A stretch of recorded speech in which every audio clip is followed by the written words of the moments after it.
Hello, friends, and welcome to another single-serving tabletop adventure from Queen's Court Games and Tabula Sono. Tonight, we are continuing our playthrough of Lighthearted, a game of neon, magic, and emotion by Kurt and Kate Potts, all lovingly rendered in a really cool 3D virtual tabletop. Ooh. You can find out more information about Lighthearted by typing !scenario in chat or taking a look at the show notes if you're catching up on YouTube or listening via podcast. Now, this is a wonderful 80s coming-of-age movie, but even the campiest films can contain topics that certain viewers might find uncomfortable or objectionable. You can get a list of these topics by going ahead and typing !safety in chat or checking the show notes.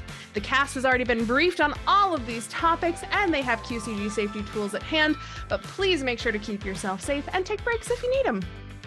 Now, all of that out of the way, let's meet our amazing cast for the evening. First up, tonight, again, in case you missed it last week, they were voted most likely to win the lottery but lose the ticket. It's QCG's social media maven, Laura. Hello. Voted most likely to be late for graduation, it's QCG's technical director, Aubrey. Hello. Our first guest of the evening was voted most likely to get away with anything. It's Logan. Howdy. And lastly, but certainly not leastly, they were voted most likely to create inventions that show up on infomercials. It's Tabula Sono's community manager and our director for the evening. It's Caito. Greetings and salutations, friends. And you all know me. I'm V, but I'm not the one who's telling this tale. So Caito, take it away. Bonjour, and welcome back to another thrilling edition of Lighthearted. I'm so excited to be back here with you. I honestly feel like I am in the room with you all.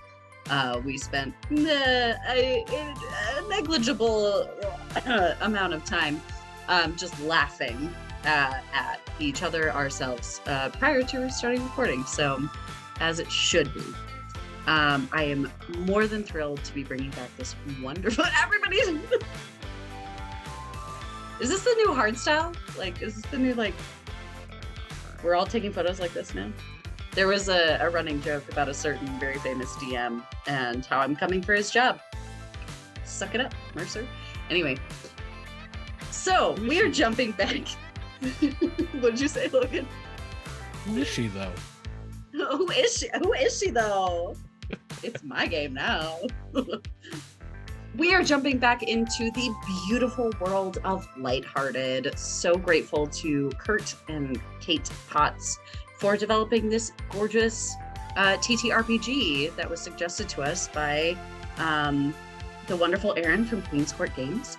And this beautiful, beautiful game, as I'm going to say a million times, is all based on 80s coming-of-age films without all of the bullshit that we would watch these 80s films and go, oh, great, my persona, who I am as a person, is not represented here, and I fucking hate watching this. We get to rewrite the narrative, which is super exciting. Our wonderful band of relative misfits have come together.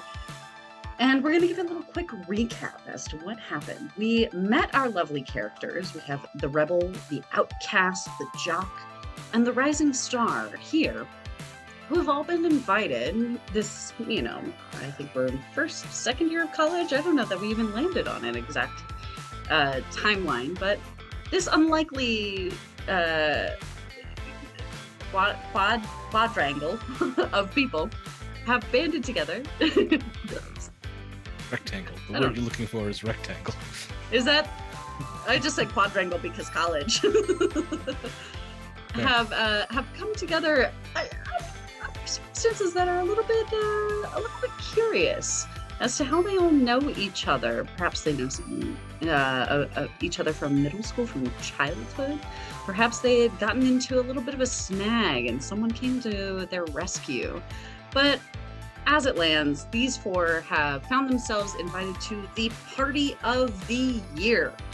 We are all finding ourselves here, oddly, at the Thaumaturgy Club party, which, if y'all are nerds and outcasts and, like, it's interesting that you all have come together as an unlikely group, This is the most unlikely group. They are on the far margins of the social spectrum. And they have invited you all and invited the whole school, the whole student body to this party at their clubhouse, which y'all didn't think much of the Thaumaturgy Club before, but now you're seeing their house, and it is pretty insane.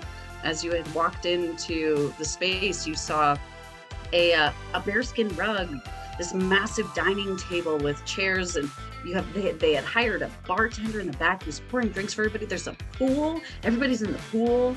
There's a separate room with various upright arcade games, and you're all finding yourselves here, and you're also finding that your bonds are here, interestingly enough. Each of you has, at the top of character creation, you had set a bond, whether that be a lost lover, an unlikely best friend who was once your tutor, your idol that you put on a pedestal who is from your most favorite band. Everybody say it with me. My emotional sausage. Yeah, exactly. Yeah, it's canon now. Mm-hmm.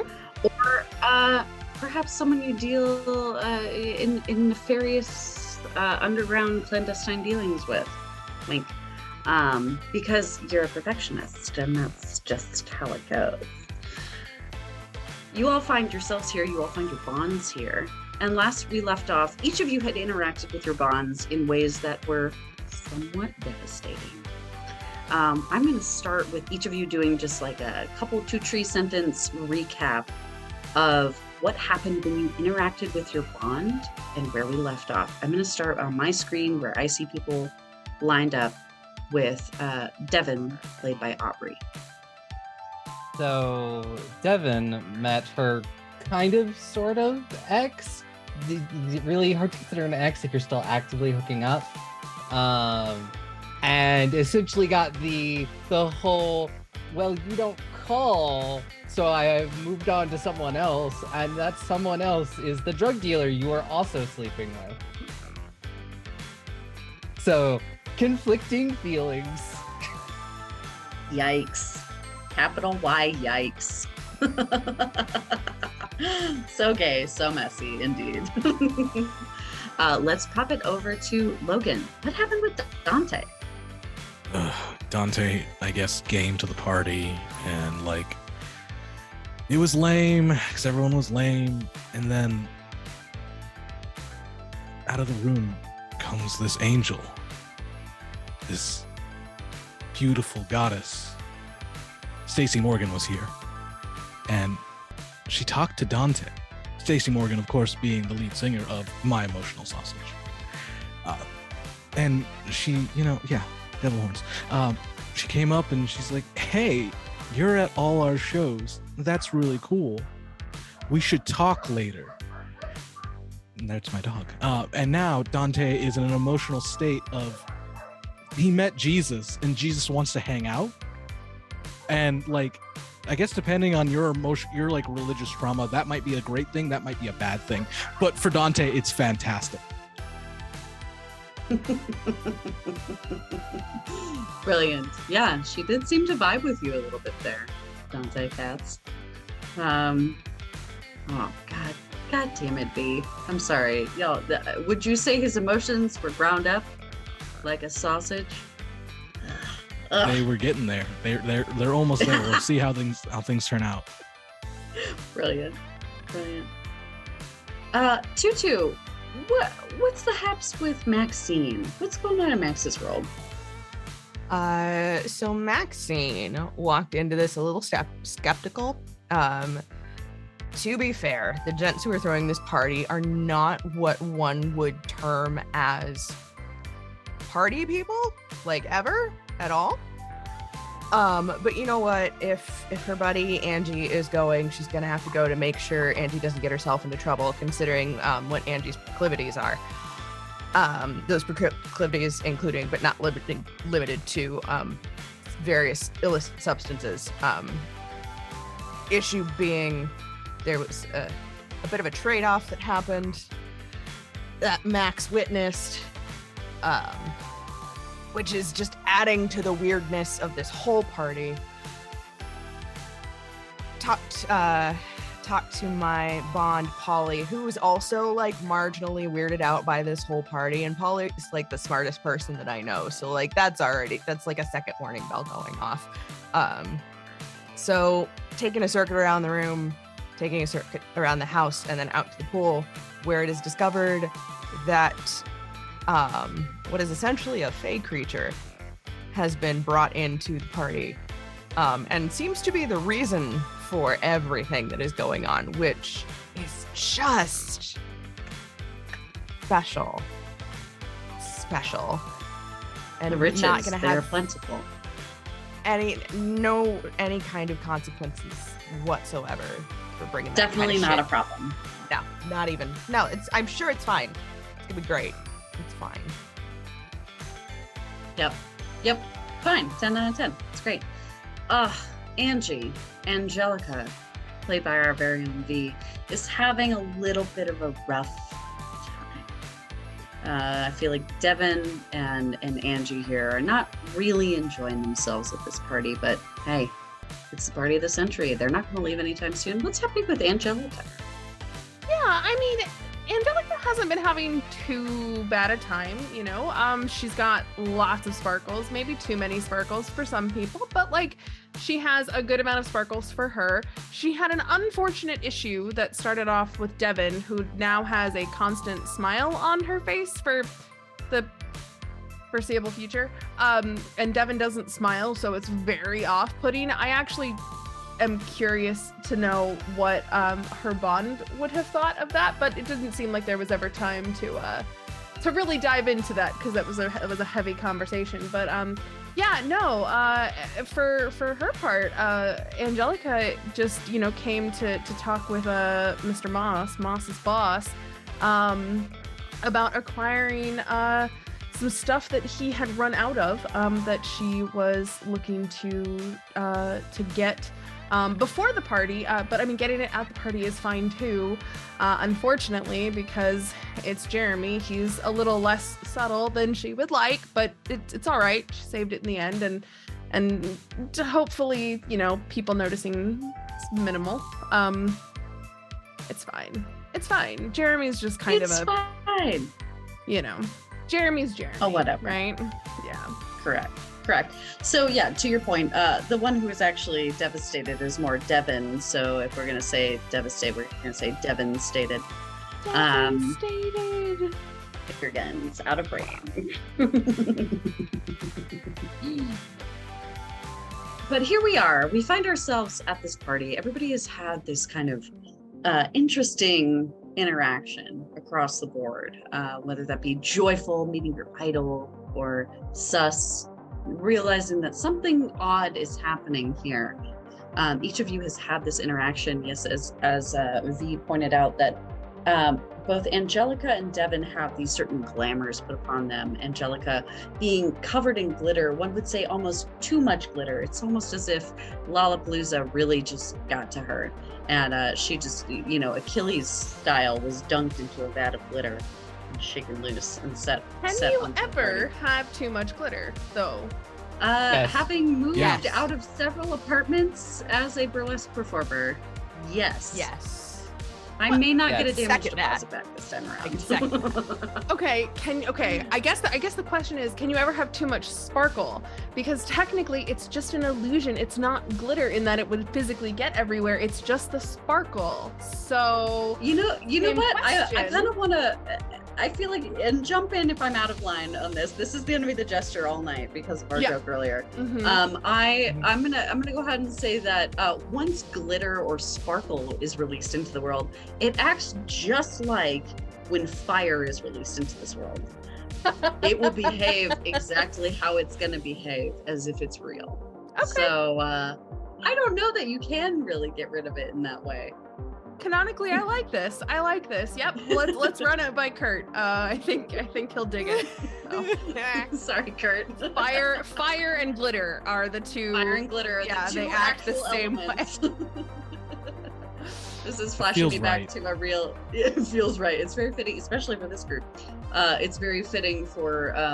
It reminds me that when my brother was a toddler, he took a whole thing of gold craft glitter and dumped it into my parents' dryer. And we think I'm the bad one. Anyway. At any rate, additionally, Devon had received a glamour, and Devon, who is not one to smile, kind of a punk rock prom queen over here, does not like to smile very much, received a glamour that is making her smile the whole night. Which, I actually did think about our last session at the end of it there, about how this whole interaction that she had talking to Tegan Clark, the love of her life, who just informed her that she was dating Jeremy Moss's boss. The whole time this conversation was happening, Devon was grinning like an idiot. Yeah. So the pain didn't show. Exactly. And, no one could see the tears. Exactly. But, Tegan did act a little bit weird to you in that moment. So it's all making sense. It's all lining up narratively. So at the end of the party, long enough intro aside, at the end, towards the end of our last session, each of you had visited and talked with your bonds. There were keg stands involved and drug deals and meeting your idol, smoking cigarettes inside and feeling very nervous about this whole party. You each heard an epic crash coming from the garage. And that's where we left off. What would you like to do? I don't know how I feel about that exact thing you just did. I will not continue doing that. Okay, thank you. I'm from my sprinting. From my location on the map, I'm pretty close to the garage, correct? Like it's that area over there. It is actually this area. Oh, hold on, let me ping. Popping over to Tabula Sono. Hold on, I gotta get up in here. There we go. Okay, yeah. It's actually this next room over. So Okay. if for those of you watching along at home, this is Tabula Sono. This is the house layout. I just pinged the map. All of our various players, if my players could go ahead and just ping where they are in space or move your minifig around so we can get a sense of where you are. Yay, you can make them twirl. Yeah, check it out. Each of the players has created their own minifig in Hero Forge, and we have uploaded them to the VTT of Tabula Sono. Yes, so what you are hearing is coming from this space over here. Okay. Yeah, I mean, very, very similar. I'm Laura, pretty you are sure... getting the gist of running in this game. Yes, exactly. Sprint. I'm pretty sure I would get there before you, just based on position and the fact that you have doors to go through and I don't. Do you know who can But, get there the fastest, though? Me. Nightcrawler. Why? What's That's that? right. I have an ability called Right Place, Right Time. Whereas I can spend a heart to arrive anywhere, ignoring bounds of normal bounds of physics and continuity. Yep. Well, this is That's no way sort to of the treat gift your of the leading traveler. player at all. I would say Dante is probably like looking like, oh shit, there's something going on, but he also doesn't feel bothered enough to do anything about it. So unless someone like, it should be known that Dante does not respond to danger really well. I didn't take it, but there is like something part of the click that you choose that is like just about running at the best time possible for you. Yeah. Dante doesn't have that, but he's not really motivated. But when he sees both of his friends like run over there, he's just like, oh, fine. Wait, didn't you have the prophecy that somebody was going to die at Yeah. this party? Why wouldn't Yeah. you be way more interested? Because I didn't say who it was gonna be, did I? But wouldn't you like to see if you're right? I don't. Yes. Dante cares very little about being right in the end. Ah. Dante cares more about, well, at this moment, Stacey Morgan. So, Sure. and Stacey Morgan isn't Yeah. this direction. So, but he saw his friends, so he's just like, fuck, fine. Yeah, I love the idea of you're all running here and I'm already there. Just sort of like walking out, just sort of like of a... I still hadn't decided like sort of like God, just the Nightcrawler thing of the cloud of smoke is just so good. Of just what like what does it look like for you? What are you envisioning? You can absolutely pull that trope, but Yeah, is there something that you see? The cloud of smoke, and it's just I hear the noise. It is suddenly I just sort of step back and poof in the cloud of smoke, and then boom, color I'm is the right smoke there. for Devon? I think it sort of very much like considers of like whatever the emotional state. Currently, it is like an indigo smoke because Devon is not in a nice place, and and then I'm on the other side. Like everyone's coming through the one door of the garage. I'm on the other side. Yes, absolutely. So yeah, it's like, you how did vamped out of the back and into you knew exactly where the garage was. Right place, right time. Great feature of your character. Yeah, fabulous. As you peer into the garage, you see, although I don't have it represented in my minis here, although we have an expansive mini library, we don't have it in this one. You peer in and you see 3 cars kind of lined up. And actually, I'm going to represent those by drawing out some quick rectangles here. About like this. About like this. Oh. Am I the only one not seeing it? Oh, you're Not not seeing seeing it quite yet because I haven't enabled it quite yet, but I will in just a hot sec. Secret GM layers and all that in the VTT. Secret GM, yeah, that's like one of the cool things about this VTT is I can show it incrementally. Although I drew it as a rectangle and I'm having to show it as individual lines. But each of these kind of represents a one of the vehicles in this 3-car garage, which like Thaumaturgy Club has 3 cars? What's happening? Quick, what kind of cars? Because are we talking like One is a so the time period for this game is 1987. And the what you're seeing in here is definitely a 1985 gold Cutlass. You're seeing also a red Jeep, and you're seeing a shockingly a very new looking Corvette. Kind of this plum colored Corvette. Okay, that is surprising because I was gonna say if they were all like shitty expected cars, then sure, but Who's got the fucking Corvette? who do you think? Not you. Yeah. Yeah. Oh, I was gonna say Jeremy Moss, but Oh it's no. canon now. The Corvette's hers. Yeah, that's what I was thinking. Brilliant. Figured the drug dealer. Yeah, that's what I thought too. I was like, a Grand very Theft Auto. rich drug dealer makes the most sense to me. But you know what? It's canon now, and that's what we do. Great. As Devon, as you appear on the scene, you see standing before you several people,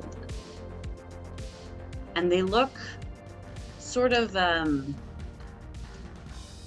disheveled. They're wearing these kind of ripped denim, like crop top white shirts. They've got these like kind of like myriad chains, piercings, tattoos, spiked hair. One of them has like a really spiky white-ish hairstyle with like a slight mullet in the back, and they all look ravenous.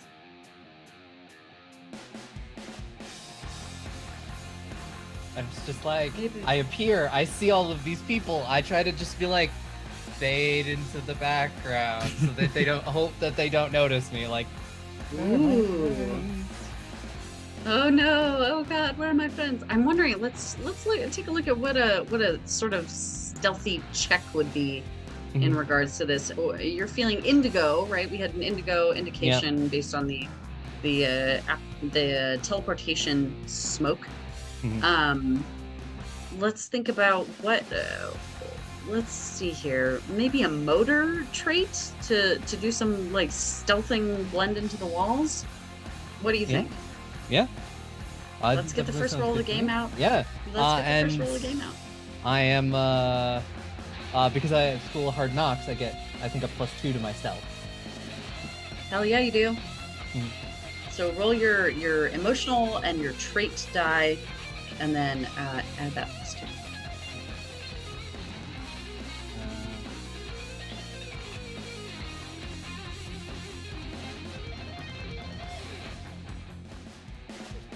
Here it is.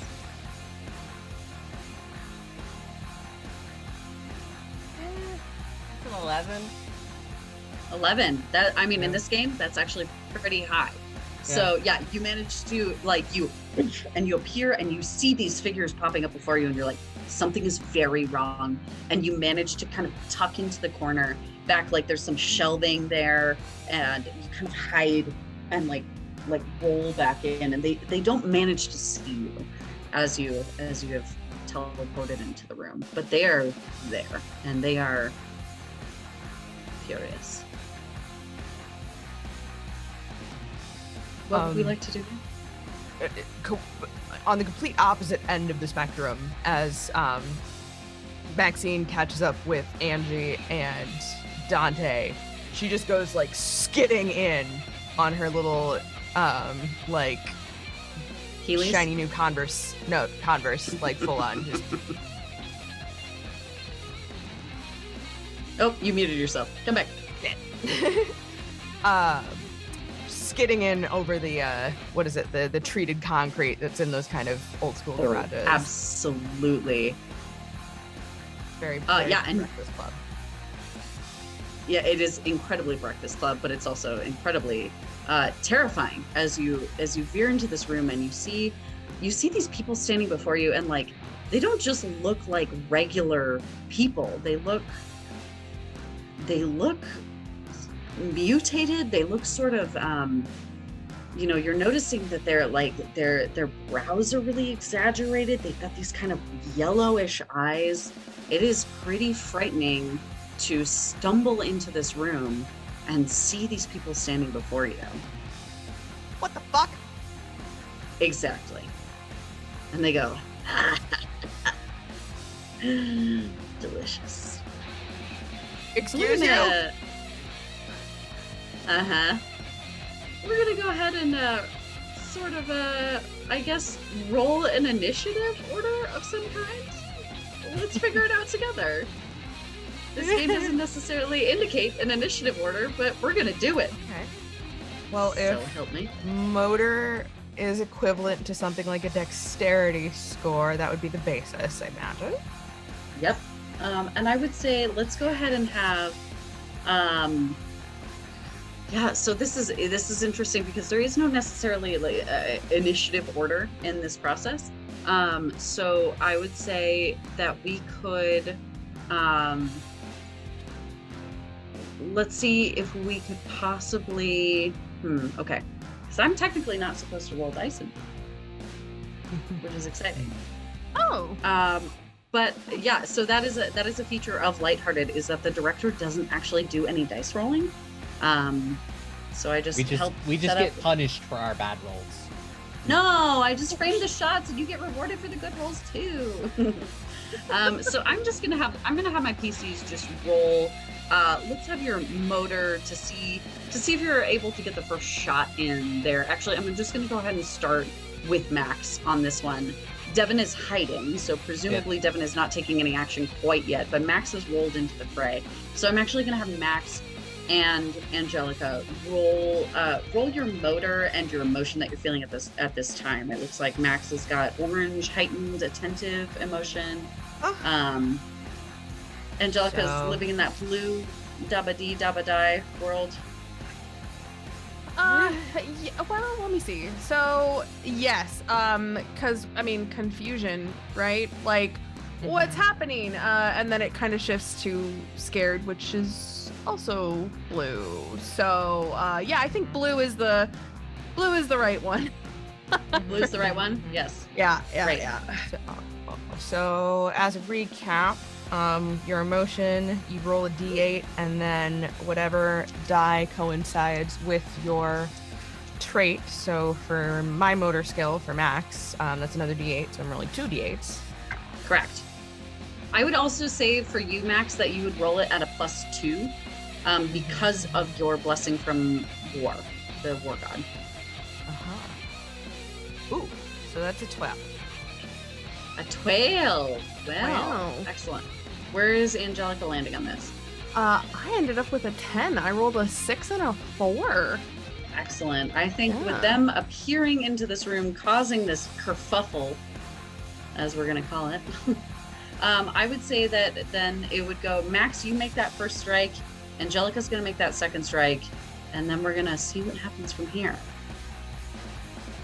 Cool. Okay. So this is the garage. I'm gonna assume that this is also sort of potentially used for like storage and the like. Correct. Yes. There's a bunch of storage that Devon is actually hiding amongst the shelves. You know, there's like those metal shelves with all the various things.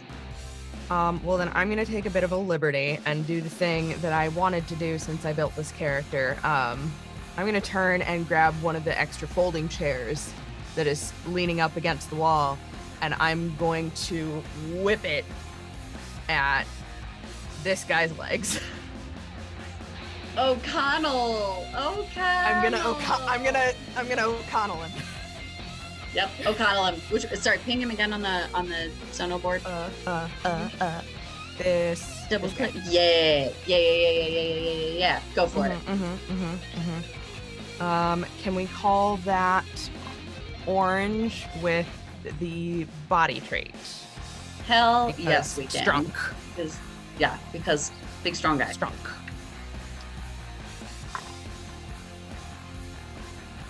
Okay. Ooh. Okay. So that's a 9 on the dice. And what do I add to that? I think I've got something here. Hold on. I think you have a feature. Check under your blessings from war or whatever your gifts from war are.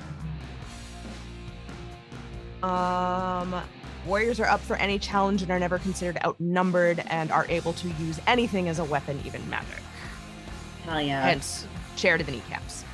Hence, chair to the kneecaps. I would say I'm going to go ahead and add, it makes the most sense to me, and we can, Kurt can tweet us later. It makes the most sense to me that you get a +2 for that one. So that's an 11 total. 11 total, yes.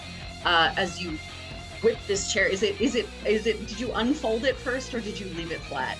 Is my question. I think as I pick it up, like the momentum of me picking it up is enough to like drop the fold out of it. So I just huck it. And you huck it and you catch this guy right in the knees and it just like doubles him over. And he is going to take the condition of the broken kneecaps. Let's call it that. Yeah. A hell of a condition.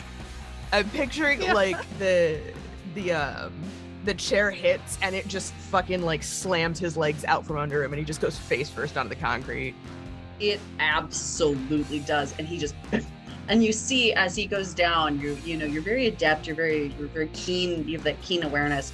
And as you just see these like sharp front gnarled teeth as he goes forward and he smacks his face right on the ground. And you just hear him go, oh! Excellent. Let's pop it over to what's happening with Angie over here. Yes. So looking around, Max is keeping that one guy. Well, she is incapacitated, the one guy. But the problem is there are some cars in front of me and the other people on the other side of the garage. But there are two guys to my right. So I'm gonna try something new, which is great because every time I try something new, I get a +2 because I'm a triple threat. So this is gonna be great. So I'm going to quickly reach into my bag and I'm going to like open up my compact so that my little magical familiar shows up behind me. What does your compact look like? For flavor, what does your compact look like? It's hot pink and gold. It has it's gold trim. It has like a really ornate gold, like scripty sort of detail on the inside. Almost looks like you'd imagine like an old pocket watch. And then like when you just open it, it's actually not like, most people have like makeup or anything. There is a little mirror in there, but it's literally just to house my little familiar because we don't like people knowing who we are, and that's kind of the giveaway for mages is our familiar. Absolutely. So Yeah. Absolutely. I think that's brilliant. And you're going after who? You putting it on the board? for me? Yes. So I am gonna go after this guy. So Nice. what I would like to do is to flip over my compact behind me, so I kind of get this light that shows up behind me and reflects off of all of the sparkles that I have. I don't know if the magic interacts this way, but since it's like fire, I assume maybe it will. Canonically now, it's like fire. Long enough to distract or like disorient the guy closest to me, which is this one here. Mhm. And I, being a dancer, I'm used to being lifted, because obviously, but I've never lifted somebody myself because, usually it's reserved You're for... the flyer. I get it. Exactly. So I'm gonna try and lift this one dude, and I would like to try and throw him into the other dude, and take out 2 for 1. Okay, let's see. Let's talk about what this scene might look like. What do you think? So your emotional state being blue, you're engaging your familiar, which gives you. Does engaging your familiar give you a bonus? for It your doesn't. character sheet? No, it's kind of just Okay. a little sparkly flavor. Great, love Yeah. a sparkle flavor. Mhm, Hashtag mhm, sparkle flavor. But mhm. you do have this feature of triple threat, so it does give you this +2 bonus to your roll. So you're in a blue state of magic. Are you going to want to try and do? My guess is this would be a bod check. Yes. Okay. That's cool. kind of what Let's, I was hoping for was a bod check. Sure. Let's go ahead and have you roll blue and bod with that +2 advantage. Cool. Do. Get all the dice. All the dice and the D6. That is an 8 An 8 plus Yes. with your +2 as well. with the +2. Yeah. As you kind of run at this guy, you kind of flashed your compact. There's been this like shock of bright blue light. You see like both Devon and Max kind of like have a moment covering their eyes. It reflects off of the glitter on your skin. You go to like scoop this guy like under the ribs because you're a trained dancer, so you know it's up and under the ribs. That's the safest way. And as you do that, he wraps his arms over top of you. So instead of being able to throw him at the other guy just behind him, you manage to just slam him into the wall. And he's considered now, I would say he's considered winded. This guy's considered winded in a condition status. All right. Not quite as cool as I was hoping, but you know what? I'll take it. As we pan, we're catching you looking and making all of these different assessments as it, and you hit him into the wall, and you just like you hear from behind you, like you just like you can kind of hear Max shuffle around just to see what happened, because like she's always got your back, but like she's a little impressed. Maybe I don't know. I'm not gonna foist a feeling on you. Proud. But... Honestly, I'm a little proud. Yeah. There you go. We just like we were the ones who invented the high five, right, from across the room. Just like, yeah. That's my girl. Let's pop it over to Devon, who's been hiding, pretending to be a kayak this whole time. As she said in the chat. Yep. I want to reach over and find the first thing that looks like a weapon. Baseball bat, cricket bat, lacrosse stick. It is a kayak paddle. Yeah, then I'm gonna grab that and I'm just gonna go at this person from behind. Awesome. I'm thinking, yeah, you're still in this kind of indigo state of mind, so you'll be rolling indigo, and you're gonna go ahead and roll your. I would say bod. I would say bod for this one, unless you want to make a pitch for motor. But you let me know what you're Bod thinking. seems good. I want to like put some Yada yada yada. behind it. Did you? I'm watching you too. Just go. So it's gonna be a 9. A 9. As you grab the kayak paddle, and we just see you like this kind of like push-in shot of you like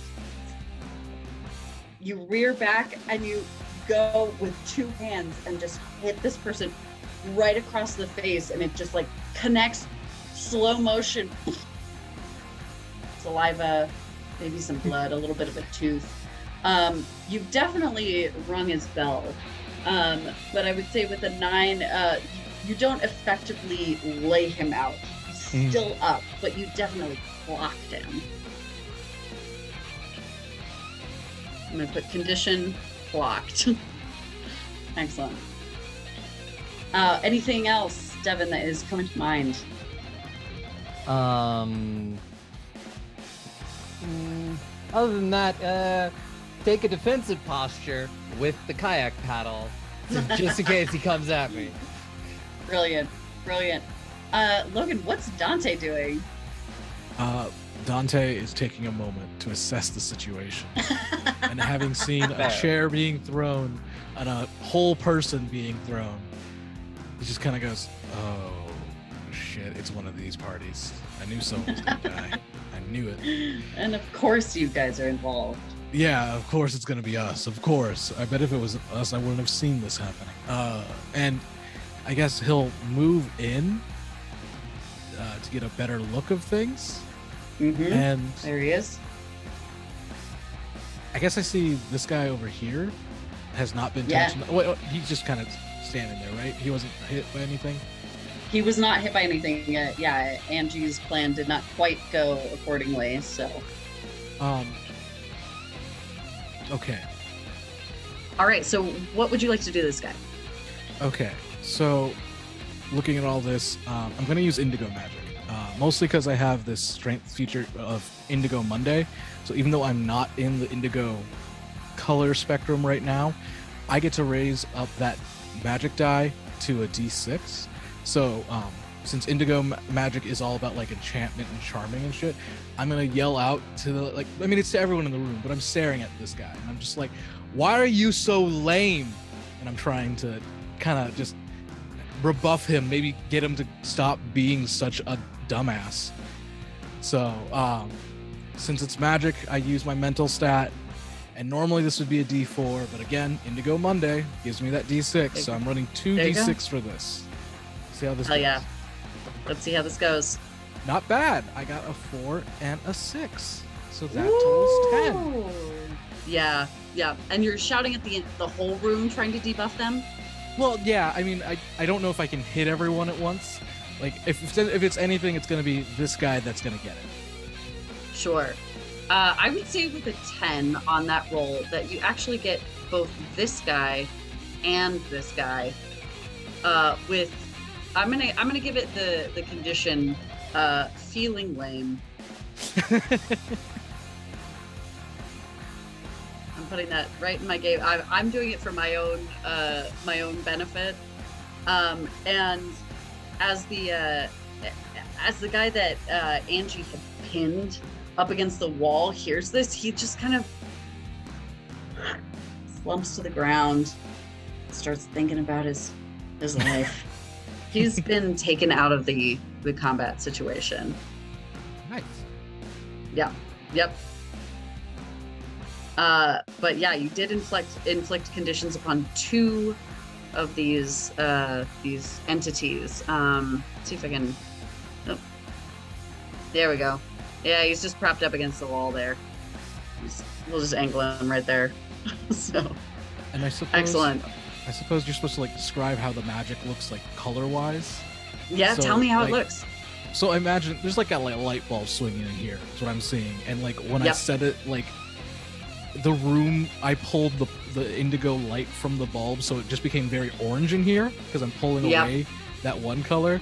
But like from my voice, like from my mouth, like almost like this comic booky wave form came out into their ears. Yes. It's kind of like that indigo color. Yeah. Yep. Almost like, I guess, banshee feeling, you know? Yes. And it, like this wave hits their ears, and you just see it like slurp up into their ears. And they feel so lame, and one of them has been fully taken out on this. This guy over here, after that happens, let me see if I can get over here and hang him on the board. This guy looks really mad. He is big mad, and he has the blondest of blonde mullets. And we're gonna pop it over to Maxine. having whipped a chair and broken some kneecaps. Oh yeah, this guy needs to be rotated here. Face down on the floor. Yep, correct. Hold on, let's see if we can get him to. There we go. He like hit the car on the way down. Yeah, he's still like trying to like pull himself up. Max, what's happening? No, he's not. What's the haps? He's not pulling himself off of shit. I'm going to march over and kick him onto his back and just put my foot on his chest. Go for it. And then as I'm doing that, I would like to take the chair that was whipped, and I've got it like up in a defensive, and I'm looking at this weird, angry, blonde, mullety bastard with his protruding, weird ass face. Like, hey, chuckle fuck. No. He looks at you and he kind of along his teeth and he goes, yeah.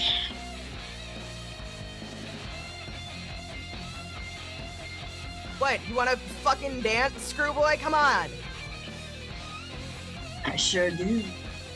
And he is going to, as you see him, and he says this to you, he hovers into the air and he shoots across the room towards you. Oh shit.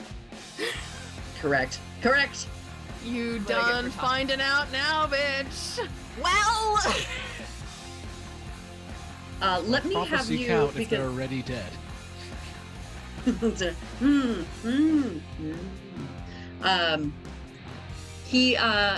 He shoots over to you, and as he does, you just see him barreling down on you, hand extended, going for your throat. Because I, as the director in this game, don't roll, we're gonna have you make a defensive roll. I'm gonna say probably a motor check, unless you wanted to use something else. I want to smack him with the chair is what I want to do, like Nice. swatting a fucking fly out of the air.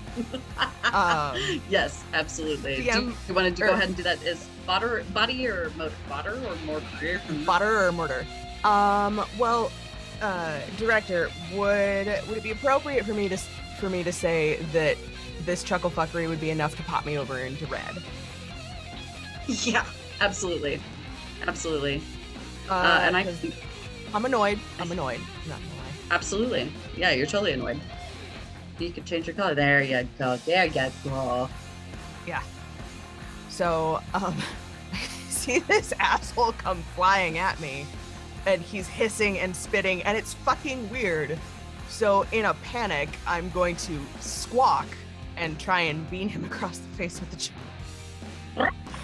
I will call it motor because I've been startled. So that's gonna be. Yeah, I think a defensive response that makes sense. Yeah. We'll call it 2d8s. That's only a 9. A 9 on 2d8. Okay, so we're doing the average on that.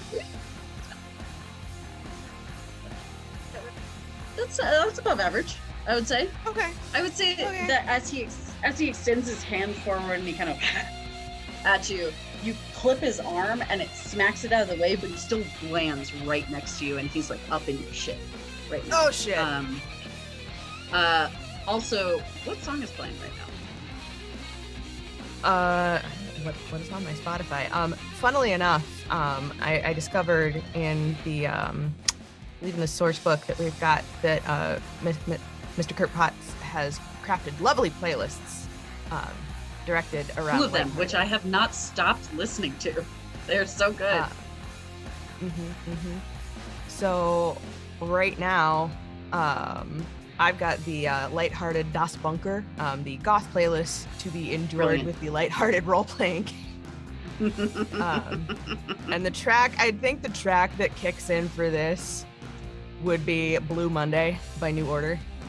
There we go. Well, we have Indigo Monday, Blue Monday. We're all pulling it all together. Love it. Perfect. No more of this. This is only strong style from now on, or hard style. Excellent. As it just, you smack his arm out of the way, and what would have sounded like a break in an arm, you just see him go, and he's right up, and you just see his snarling fangs. You can feel his hot breath on your face, and you just see this, like, these sharp pointed teeth, this snarling face as he looks at you like, cutting over to Anne. Do we, director, Yeah. have we seen this before? Ooh. Is this something we would have encountered or read about? I would say use your emotional state with the red, and let me have you roll a either a mental or a psych check. Mental would make the most sense to me, but if you feel like doing a psych, I'm okay with that. They're both the same for me, so it doesn't fucking matter. I ain't super bright. smart. No, I'm not. Definitely not. That's a 5. A 5. Is very scary, and you're very intimidated at this moment, so you can't remember where you may have seen him before. But you What the certainly actual read about fuck? him. Correct. Angelica, what is happening? Quick question, like above table, Answer. would that change her emotion? I think that given her ferocity and given the close proximity of the villain, I'm gonna say no. I don't think it would change her emotional state. I think there's a little bit of fear, but I don't think it's enough to tip her into a new emotional state. Cool. But unless you know, I'm gonna pause it to the group, and if anyone feels like disagreeing, that is fine, and I will change it. Maxine is the type whose startle response is punch. So Sure. That makes sense to Sure. me. Yeah. I think Yep. I think Makes it sense would to keep me her too. firmly in the red. Just Yeah. No, totally. I was just curious because I'm new to the game and I was wondering about mechanics. We just can't Hey, go that's to a like great those like Halloween haunts with you because you punched the performers. Yeah. I last time there definitely like there was like the poor guy like managed to duck in time, but I definitely put my fist through a drywall. IRL. Oh, No, Maxine definitely put her fist. Maxine. I was like, Yeah, I definitely. You do? Yeah, no, I definitely Definitely. put my fist through drywall. Yeah. Last time Auntie tried to take me to a haunted Yeah. house. And you were asked not to come back, at Yeah. least for a season. You were Yeah. banned for a season. Yeah. Angelica, what's happening? Yes. So I know that these are a bunch of nerds and stuff. Are there tools on the wall at all for the thaumaturgy club in this garage? Yeah. Actually, you're a little bit surprised at how like robust this garage is. There's a like pegboard that has all of the various different tools hanging from it, screwdrivers, hammers, things like that. Awesome. I would like to grab the closest hammer, I guess. They're and right over here. Oh, hold on, trying to ping. There you go. Could you see that ping? yes, I They're on can see wall that there. ping. They're All your right, closest awesome. to. So I'm gonna run over and I want to grab one, and then What you gonna grab? I'm gonna grab Hammer? a hammer. I'm gonna grab a hammer. And I would like to chuck it at the guy who's green, right in front of Maxine, because the way that it's currently set up is that I've got I know they're close, but I still have a sight line on him, and as long as I Sure. don't fail, I shouldn't bring Maxine with a hammer. Sure, exactly. I will say that middle car is a Jeep. It's a ragtop Jeep. That first car is a Corvette, so you've got good purchase over top, but you could Maxine is not the most tall. Her Okay. Laura's status talking a lot of shit for being 5'7". Okay, then do I have enough time to grab a hammer, scramble on top of the hood of the Corvette, and then chuck the hammer over top of the Jeep? You certainly do, but you have this guy to contend with if you're going to try and make that motor attempt. I would say a scramble check like that is going to be, you're moving quickly because he's going to try and grab you. Yeah. Okay, that's cool. I can do that. I think, yeah, at this point, I'm kind of wondering, because at this point I'm not like confused, scared, whatever. I think I'm kind of in the same boat with Maxine and Dante, especially because that one dude just flew at my friend and I'm kind of angry about it.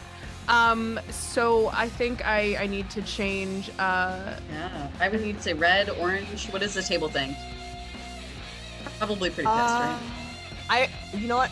Red does make sense, but orange is also aggression. Yeah. Correct. Also gives Orange. you access to telepathy, or not telepathy, telekinesis.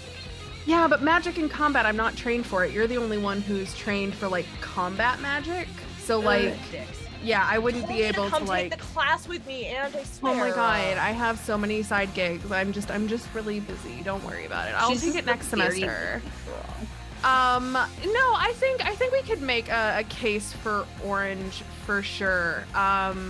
Because especially I would with like it narratively. Mm-hmm. Also, like with the anticipation thing, right? The whole like I know that there's this guy here, but I want to try and get this guy before he fucks up my friend because he seems Correct. like a bigger deal. Because I haven't seen the other ones fly yet. I saw that one do that. So I would like him to not do that anymore. I need to make a motor check to scramble away from the dude in the corner? Yeah, I would say Okay. motor, unless anybody else has any other opinions as to whether it would be bod versus motor.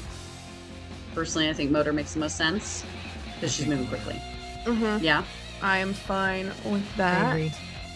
I'm trying to give me one moment. I need to change my color. There we go. All right. Cool. Motor I mean, just accidentally moving walls. happens. Sorry. D4 and D8. Here we go. Fingers crossed. Ooh, okay, that's a 9. A 9? A I'm a 4 and 9. A 9. Mm-hmm.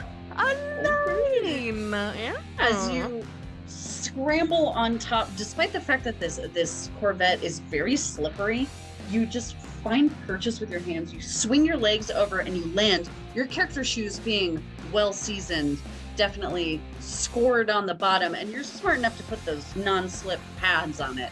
You stand on top of the Corvette as this guy had reached out and tried to grab you across. We see this like the cut of this is like the movie shot is his hand going for your ankle slips out of view. We see both of your feet on the hood of the car, and then you pan up and we see you standing on top of the car with this epic hammer.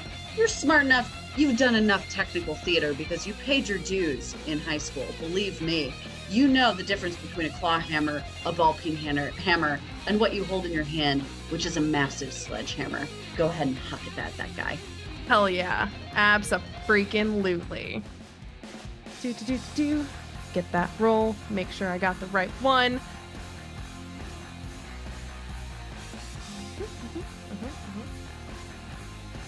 So many dice. I'm so sorry. No, it's all good. The anticipation. It's making me rhyme. That is a 10. That's pretty good. 10. That is pretty great. As you just kind of gauge how you're standing atop and you can see the top of Maxine's head in contention with this guy as you whip this sledgehammer out, pretty decently long, not a full-on like massive rubber mallet kind of sledgehammer, but it's pretty significantly big. It's hefty, and you whip it across, and we just see like the camera cuts, and it just clips him on the side of the head, and he goes bang. And he heals back to Max, and you just see this gaping wound and these like bits of skull across his face there as he stares back at you, and you see like his eyes immediately gone kind of bloodshot, and he looks back at you and he peels back and looks slowly at Angelica standing atop the car. We're gonna cut it over to Devon. Where you at in space, baby? I just hit this guy over the jaw with the kayak paddle, and you know what? I'm going to attempt to sweep it in a way to like take him off his feet, take him, Sweep the leg! Sweep the leg! And then if that works successfully, I want to go and try and back up Maxine. Nice. Go ahead and give me I would say strength because you're trying to take someone's legs out from under them. And what's your emotional status at this point? You were indigo, but how are you feeling? Maybe it's like it is just like, come on, like this night can't get any worse. Yeah, she's having a rough one. It's probably like orange at this point. What does the table think? Orange, good emotional state. Does that make sense? Oh, Tutu's got some thoughts. Yeah, I could see orange. Orange moving into red. Yeah. Yeah, it's bad. General consensus. Let's go ahead. And you can feel free to change your minifig color at any time. I'm also going to change your minifig color. I'm going to have you, go ahead and put your minifig on top of that car for me, would you? Oh, you got it. Already done. It's already done. You done it. Yeah. I love it. Got done. I was picturing the hood being here because of course you would have backed into the park spot. It is your Corvette. Oh, sure. But I mean, you do you. Well, that's a 7. We're also not fully lined up square size, which is like a very funny thing. Of my boss Jim absolutely hates the fact that I never line up my minifigs within the grids. It is like a point of contention in our games, but this game doesn't have like a unit of measure for distance when you like have your running speed or whatever. So I don't care. Excellent. Okay, Devon. I got a 7. Tell me the tea. You got a 7. So what dice set did you roll? I did my bod and then Which is orange. A D6. A D6 and a D6, 2 D6s? Yes. Okay. So that would put you at... And you rolled an 8? 7. A 7. I would say that you've clocked this guy. So you hit him in the face and then you whip around and you catch him and you try to knock both feet out from under him. You don't quite get it, but you knock one of them out from under him and he goes to a knee. And it's enough time for you to race over to Maxine to provide some assistance. I'm adding conditions to my creatures so I know what's happening. One of them, condition, feeling lame. Very funny. Devon, as you approach, you see the like bloodied side of this creature's face, and it like as you approach, you just see one eye like look over at you. Anything else you'd like to try and do? There's no real like action permission or turn order. We've got a little bit of a turn order going here, but if you want to make a case for doing something else in addition to having like knocked this guy onto one knee. I want to just, kind of like back up Maxine, like I'm here, like, and maybe I do a recall knowledge check. Like, have I encountered this before? Is this, did I accidentally piss off somebody and are they coming after me? I don't know. I'm going to say, let's do a mental check plus your emotional status. So orange plus mental. And that's but you also have the journalism. Do you have the journalism feature? I do, where I can spend I spend a clue to get into a place I wouldn't normally have access to. But I have. Do you have some other informational gathering feature, or is that the only one? I thought that you had another one. I got I can be really sneaky. Right place, right time. I was just trying to think if there were any other buffs that we could have tossed on this, but I don't think so. We don't have any clues yet, so. But maybe there will be clues later on. Maybe. Excellent. And go ahead and roll everything. Yeah. And that is we're doing mental. Plus, yes, mental. Yeah. And for the one that I'm currently on, what do I roll a orange plus mental. Orange plus mental. Yeah, I would say unless there are other pitches for, I think that's where I get a little hazy. That's where I get a little hazy on the rolls is You know what I mean? Does that make sense? I mean, I'm pretty sure I don't know anything with a 4.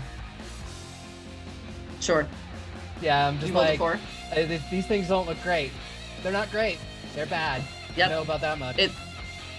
It's the moment of oh shit, oh shit, oh shit, oh shit, and you're seeing like someone with like half of their face missing at this point. Yeah. It's very scary. Okay, let's head it over to Dante, who had sauntered in and called everybody so lame. Yeah, and now I'm seeing people with their faces being like thrown off. Angelica just threw a hammer at someo's face. Correct. It was pretty cool. Instead of just going down, he's like and got like weird shit going on. I don't know what Dante would do. I mean, I have feelings. Maybe okay, actually, can I shift my emotional state from red to violet, because that like has to do with disgusted, and I just saw someone's face just like, you know, I would agree with that. That makes Okay. sense. That makes sense to me. How does everybody feel about that? Okay, Makes sense Then to me. then I'm gonna change my color because that's what you can do. Isn't that fun? It's also really fun that you can do this in Sono and just change the color of your character at any given time, and then we know exactly what emotional state we're in the whole time. I'm very excited. Super neat. Yeah. It just so happened to work out perfectly. And Okay. because I'm violet now, I guess I'm just gonna keep doing magic. I'm the magic guy of this You are. team, I You are the guess. mage of the group. Yep. I guess. I oddly enough. So violet is like associated with cold and curses. I think I'm probably Correct. gonna do like cursing more than cold. Just, you know, elementals are so not my vibe. So like instead I want to curse the guy that's making me feel gross right now. And is there a contention? You don't have the combat magic That's thing, right? Oh. And you're not a warrior. Nope. Oh no. Okay, you know what? Yeah. Fine. I won't do any of that. I'll still keep the violet because I'm grossed out by this guy. Yeah. Can I just be a little bit less coordinated?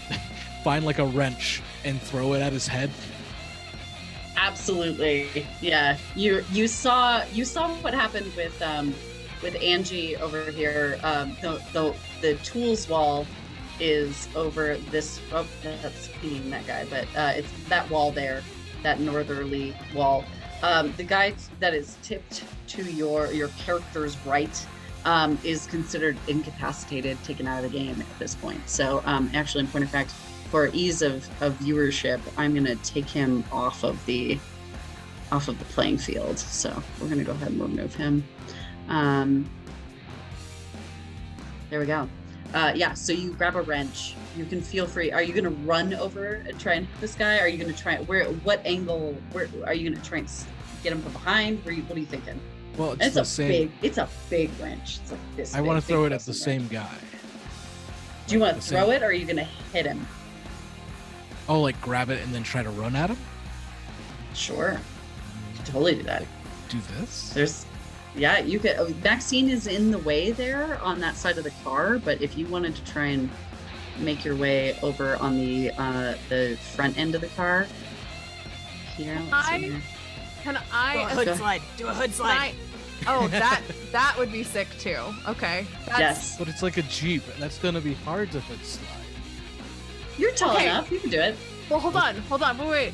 Can I assist? What are you Can I thinking? assist? So I'm thinking. Okay. All right. So I tried it once. You know what? I had a pretty fun time lifting people. Right. So if Dante comes, jumps, I catch him and kind of yeet him over to the Jeep so he can slide across it. And then, The 1, 2, 3, go her. yeah.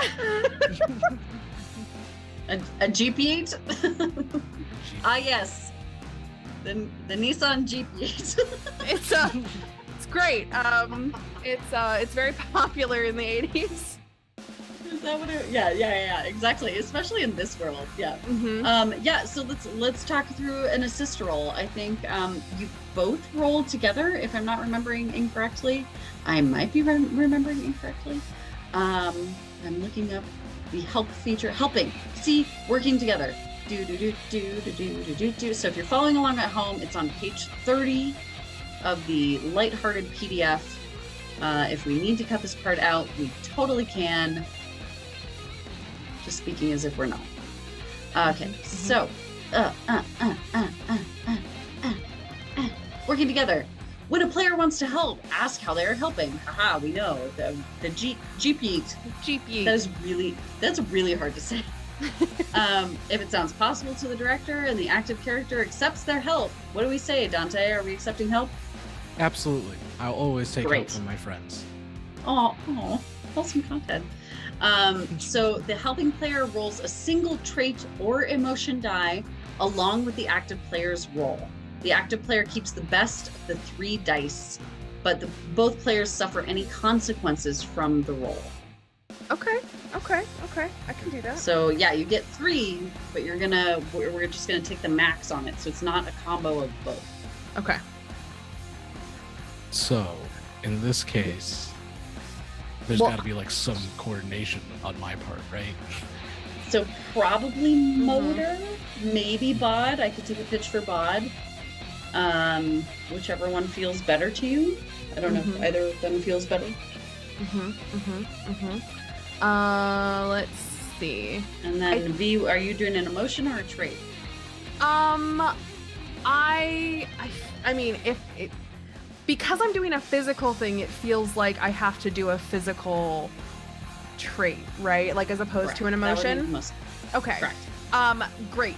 Because I preemptively rolled up my bod because it's a strength thing because I'm trying to use force, and I rolled a 5 on my d6. So. Okay.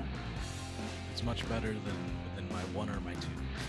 Oh boy. There we go. Yeah, Yep. we're gonna take that 5 on the d6 there. As you grab the wrench, you look at Angie, and we see this like cut shot of like Angie's face, your face, Angie's face, your face. Nod, and you, whoop, and you don't quite clear the Jeep. You land on the hood, and you like, but you are close enough to this guy that at the length of the wrench, if you rear back and clock him, you can make contact. So go ahead. I would say bod. I would say a bod roll unless someone else says motor roll. We're thinking kind of in the way of traits. And you're living in this Violet world because he's grossing you out so much. It's like kill it. Gotcha. I have so many dice right here. Okay, let's see how this I love goes. it. Just so everyone knows, Dante is not physically fit. He has a D4 for his bod. So, yeah. Hey. What? Okay. Apparently, good times happen. My D4 was a 4, and then my D8 was an 8. So, I don't think crits exist in this game, but I'm gonna take it. I think that's as close to a crit as you can get. Yeah, That's that's as close to a fantastic. crit. Technically, they exist. Yeah. And as you like, This isn't a game where dice explode, right? it is a game where dice explode. You get to roll again. Which dice do I roll? Both. What? Oh, Okay. Yeah. because you I think critted on both of them. If they're max on each, you roll them again. And you keep rolling till they're not max. Okay. Well, then just a 6 and a 2. So not another, but add 8 to 12 originally. So Holy 20? moly, that is a 20. 20. That's a 20, my friends. As you got yeeted onto the hood of this red Jeep, you land on top of it. You're a little like, and you rear back to catch this guy in the face. And as you do, we just see this slow motion of you standing up with this wrench in your hand. You bring it down right on that broken part of his face, and you see slow motion. The camera pans up, and he goes, and just you see the wrench coming out into frame here. Your face snarling as you clock him right across the face, and he hits the side of the Jeep and collapses downward. That counts for 2 conditions in my book. as you have knocked out the leader of this whole extravaganza. And he is coughing on the ground. Nope, hold on. I'm scooting him the wrong directions. Nope, scooting him the wrong direction again. Boo doo boo boo, it's a rotational feature. Doo-doo-doo. There we go. There we go. Dunk. As he falls down, I want Dante to be like looking over him wide-eyed, kind of freaking out at how impressive this was. And I just go, I had a prediction that someone was gonna die today. Do you want to be it? And yeah.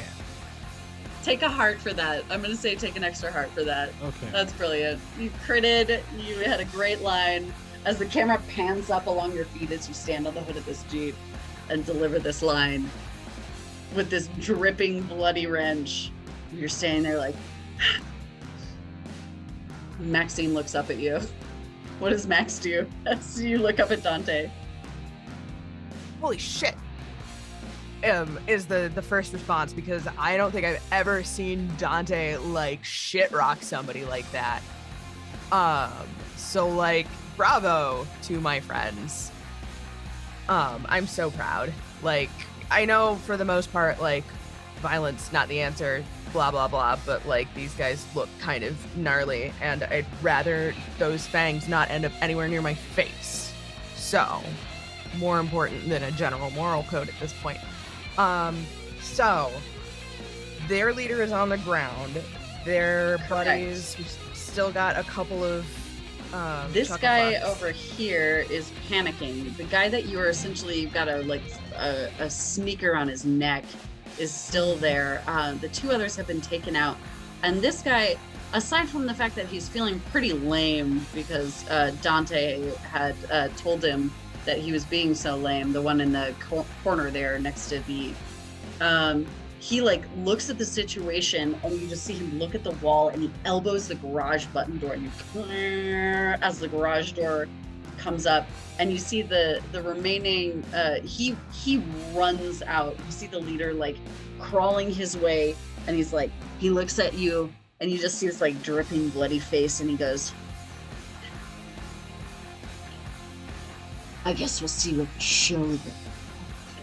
And he wipes the blood from his face and you see him sprint out. The one kind of wiggles out from under you a little bit, but you still have a foot like firmly planted on his neck. But the seemingly leader and this guy who hit the garage door are on their way out. The other two have been taken out.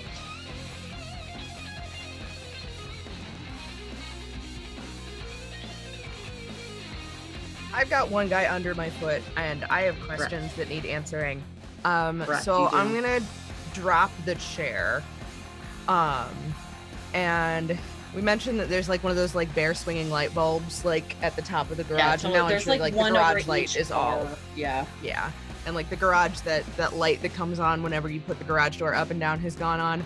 So there's a couple of really like sharp intentional gestures that I make that involve like twisting my hands together and the fist goes against the palm and you see this light sort of zoom into my hands and it starts, my fists start to glow and I take a stance directly over this jerk that's on the ground. I'm like, all right, Maggot Mall, you want to start fucking talking? Yeah, whatever you want, whatever you need. It's all good. Yeah. Yeah. Tell me what the fuck you're doing here and who the fuck you're running with. It's the band. I'm running with the band. I just came to help. Can you please get off my neck?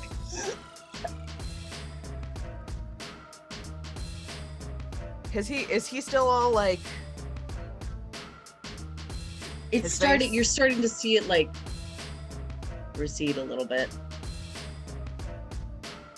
I'm sorry, you're with the band? The band. Can I Yeah, I'm just here to help with the band. I'm just a roadie. Can you please I get off my elect- neck? can I elect that the roadies for my emotional sausage are called the weenies? Is that a We're thing I kinda like? gonna rewind the tape, and I would love for you to keep this in the final copy of this. We're gonna rewind the tape, and he goes, I'm just a weenie. I'm just a weenie. I'm just here to help. Please get off my neck. So like, yeah, I'm gonna take my shoe off his neck, but I'm gonna leave it like on his chest.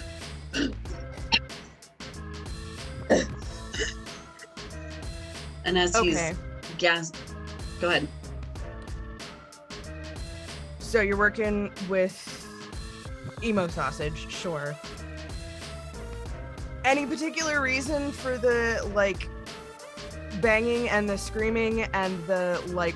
What the fuck is up with your buddies, dude? Oh, man, I don't know. I just get paid what I'm paid, man. That's it.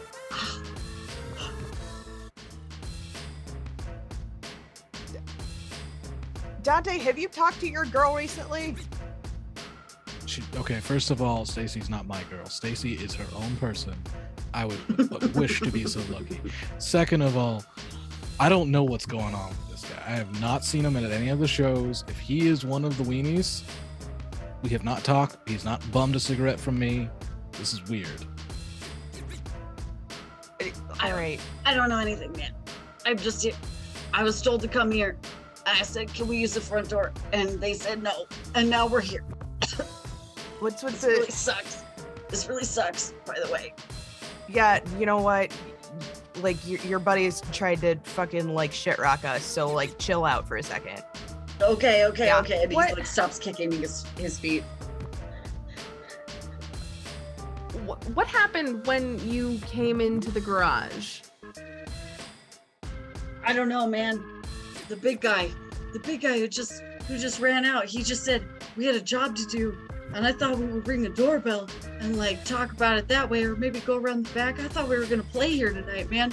I was just here bringing equipment in, and then all of a sudden I know we're fighting. I don't know. Is the big guy one of the weenies too? Mullet man. I don't know if he's a weenie, man. I don't know. Let's go ahead and make what the equivalent of an insight check would be, which I think would be a mental roll plus your emotional state. For anybody who's listening in on this, let's see what happens when we make a contrived group roll. Okay. Question. Answer. Director. We don't know what's going on, insofar as we don't know what their condition is with the but would it be creepy enough to be considered darkspawn?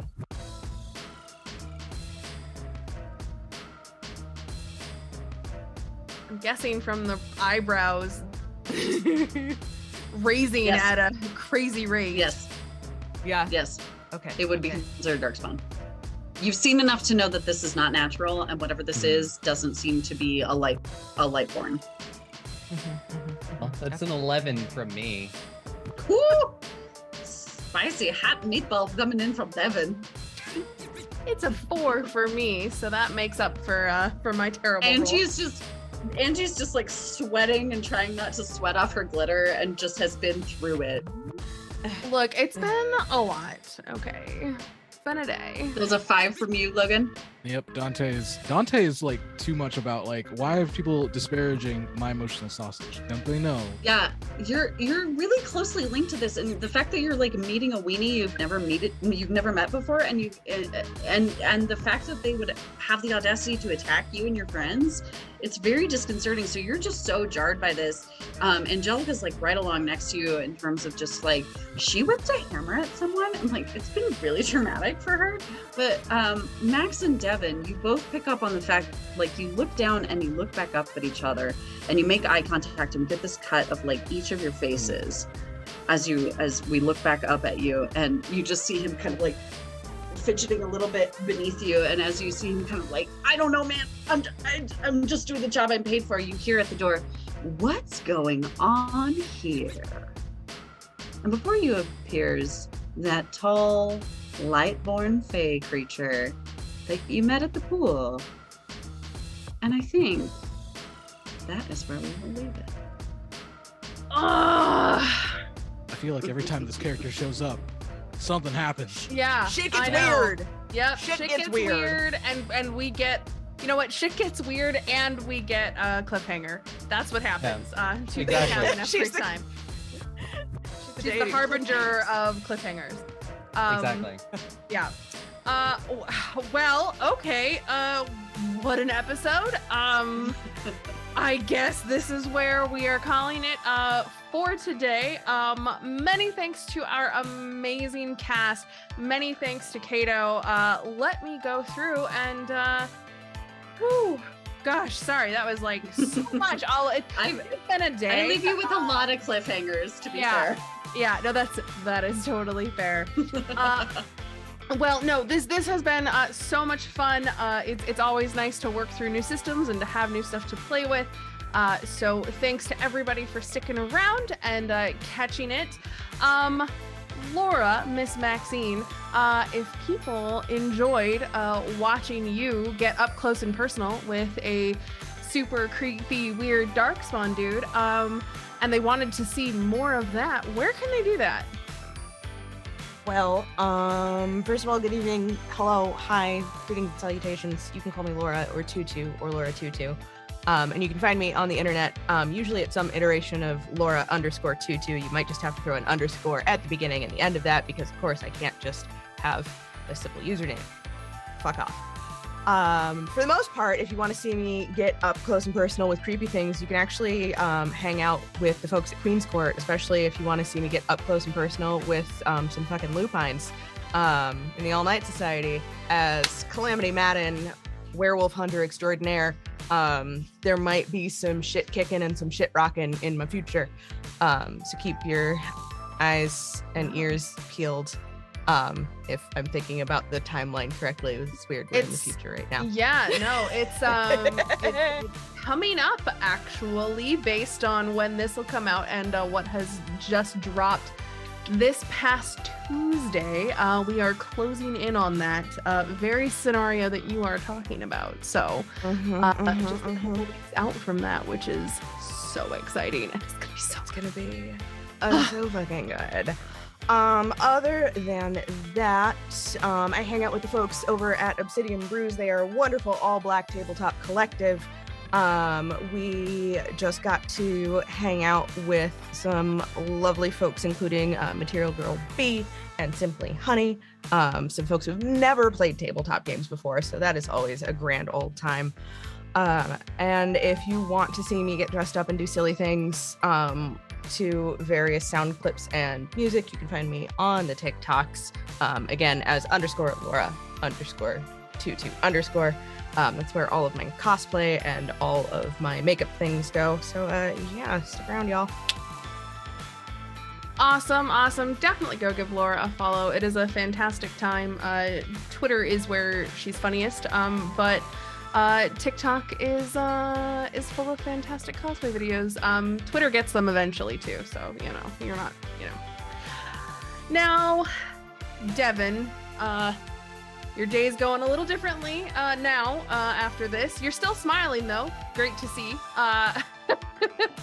If people want to see more of Devon's hangout in the shadows, pretending to be a kayak and then smack people with oars unsuspectingly, where can they do that? Well, you can find me everywhere on the internet at Maxine Cosplay. You can also catch me doing a lot of things over here. Like currently, there's Mysteries of Ravenswood that's airing every Monday. Go check that out. Kids on Brooms is a great time. And also this month, should Ash and Snow by Scald's Production should have launched by this point. I believe so. You can go check me out playing some Pathfinder. You can also catch me, I think every Saturday this month, over on Vancouver by Night for Bonfire of the Lost to meet my La Sombra. And then a bunch of other things. Goblins and Gays doing its thing. So many things. I have so many things that I don't even know if I could talk about or announce yet because there's so much going on. But yeah, follow my Twitter. You'll see all that stuff as it gets announced. Awesome. Definitely go give Aubrey a wonderful follow. And if you haven't caught up on Ravenswood, there's 2 episodes left to go. which means that you've already missed 2. So go watch those. You can find them on our YouTube channel, and then tune in Monday for Dice Giveaway 3, because we still have wonderful dice going out. Now, our first guest of the evening, with one of the coolest, most cinematic moments of this fight, Mr. Dante Katz. If people want to see more of you being a hood-sliding, wrench-wielding badass, where can they do that? If most people want to find me, they can find me pretty much. I live mostly on Twitter because I'm old enough that the TikToks confuse me. Not really, I just don't have that energy anymore. But you can find me online at Logan the GM. I mostly talk about tabletop RPGs, giant robots, and magical girls. It's just kind of the things that I love to talk about and be all about. And so, if you like that, follow me. We'll chat. I'm very approachable for the most part. You can catch me in every other Friday, Tales from the Table, where I play Elroy, a universalist preacher in an Expanse game, and he talks like this all the time, and it's really not good for my voice for me to talk like this. For the game's 3 hours, and oh boy. Anyway, it's what I do, and I love it. And otherwise, you can catch me. I'm also a member of Apochromatic Unlimited. We are an all POC collective where we act as a group to raise the voice of people of color within the tabletop RPG space. We are focusing on raising everyone's voice, both like performers like us right here, but also writers, artists, so on and so forth with our zine. Keep your ears to the ground. We are getting it there. We're gonna be there soon. It's gonna be awesome. It's gonna be amazing. I can't wait to show you all the cool things that we have going on. I'm going to just spoil this one bit because I love it. Our mascot is based on being a Digimon, so it's like as many like guns and like fucking belts as possible, because that's Digimon aesthetics. So yeah, that's where you can catch me. Awesome, wonderful, fantastic. I mean, it sounds like a wonderful time. I stand the classic Digimon vibe of lots of belts and things. Old school Final Fantasy, Kingdom Hearts, all of that. I understand this aesthetic very, very well. This game would not have been possible without our amazing director. They are the community manager for Tabula Sono, the amazing VTT that we have been playing on today and having so much fun with. Caito, if people want to see more of you and things that you do, or want to learn more about Tabula Sono generally, where can they do either of those things? Holy moly, there's so much to talk about, and I'm going to try and keep it brief. So if you are interested in participating in anything to do with Tabula Sono, you can find us all over the internet at Tabula Sono, TABULASONO, on Instagram, on Twitter, on the TikToks, all of that. You also can create your own Tabula Sono account for free. That is the beauty of this VTT, is the fact that we want to make it financially accessible to people. We keep it kind of lo-fi so that we can really build this theater of the mind and this imagination scape with just a slight bit of visual aesthetic acceptance or integration in that. Let me take that again. We tried to build this VTT as a means of providing support to your theater of the mind while also creating these really cool landscapes wherein we can play these neon-drenched, beautiful creatures with magical powers in various degrees. So yeah, do check out Tabula Sono. I myself am all over the internet as both an actor and a burlesque dancer. As an actor, I am at Caito, ACCAITOAASE on Instagram. I am on Instagram under my burlesque persona at the Helena Handbasket. You can find out where I am regarding shows and things like that. My awesome neon-drenched horror film, so if you're vibing with this 80s vibe, Revealer, is streaming on Shudder and Amazon Prime, so you can go check that out. A near and dear film to my heart. I get to play a stripper fighting alongside a religious protester during the demon apocalypse in 1987, which is exactly where our game is set. Very fun for me. Additionally, my next horror film, Black Mold, has officially been premiered into the world and will be at myriad horror film festivals and then on a streaming platform near you very soon. So check out Black Mold as well. I think that's all I have to say about myself. How concise. How concise. And also, I mean, I heard through the grapevine that we might have you doing another thing or two over here at Queen's Court Games, like at some point, like soon, TM.